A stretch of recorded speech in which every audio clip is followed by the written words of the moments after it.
आसिफ अली जरदारी का जन्म 26 जुलाई 1955 को कराची में हुआ।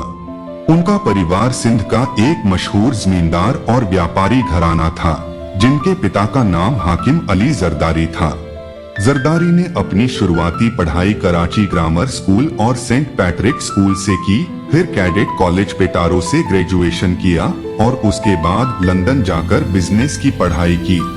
जिंदगी का सबसे बड़ा मोड़ तब आया जब उनकी मुलाकात बेनजीर भुट्टो से हुई। यह मुलाकात एक पारिवारिक सगाई के जरिए इतनी अचानक हुई कि सिर्फ 5 दिन बाद सगाई का ऐलान कर दिया गया। 18 दिसंबर 1987 को दोनों शादी के बंधन में बंध गए और यह रिश्ता जरदारी को सीधे राजनीति के केंद्र में ले आया। शुरुआत में जरदारी राजनीति में ज्यादा दिलचस्पी नहीं रखते थे। लोग उन्हें एक प्लेबॉय के तौर पर जानते थे, पोलो खेलने के शौकीन और बेपरवाह लाइफस्टाइल वाले। लेकिन जब बेनजीर भुट्टो प्रधानमंत्री बनी तो धीरे धीरे उनका राजनीतिक रोल भी मजबूत होने लगा। 1990 में उन पर भ्रष्टाचार और वसूली के आरोप लगे।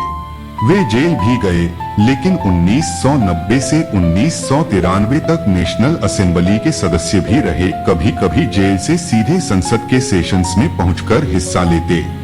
बेनजीर की सरकार लौटने के बाद उन्हें पर्यावरण मंत्री और निवेश मंत्री बनाया गया, 1993-96।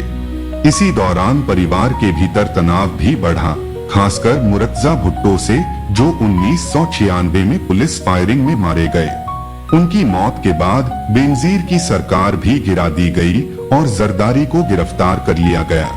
1997 से 2004 तक वे जेल में रहे और कई गंभीर मुकदमों का सामना किया, लेकिन कोई भी आरोप अदालत में साबित नहीं हुआ। 2007 में बेनजीर भुट्टो की हत्या के बाद वे पाकिस्तान पीपुल्स पार्टी के को चेयरमैन बने, अपने बेटे बिलावल के साथ। 2008 के चुनावों के बाद वे पाकिस्तान के राष्ट्रपति बने और 2008 से 2013 तक पूरा कार्यकाल पूरा करने वाले पहले राष्ट्रपति बने, जो कि पाकिस्तान के इतिहास में पहली बार हुआ।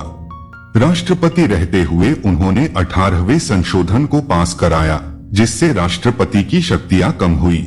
उन्होंने न्यायपालिका को बहाल किया और बाढ़ राहत कार्यों में अहम भूमिका निभाई।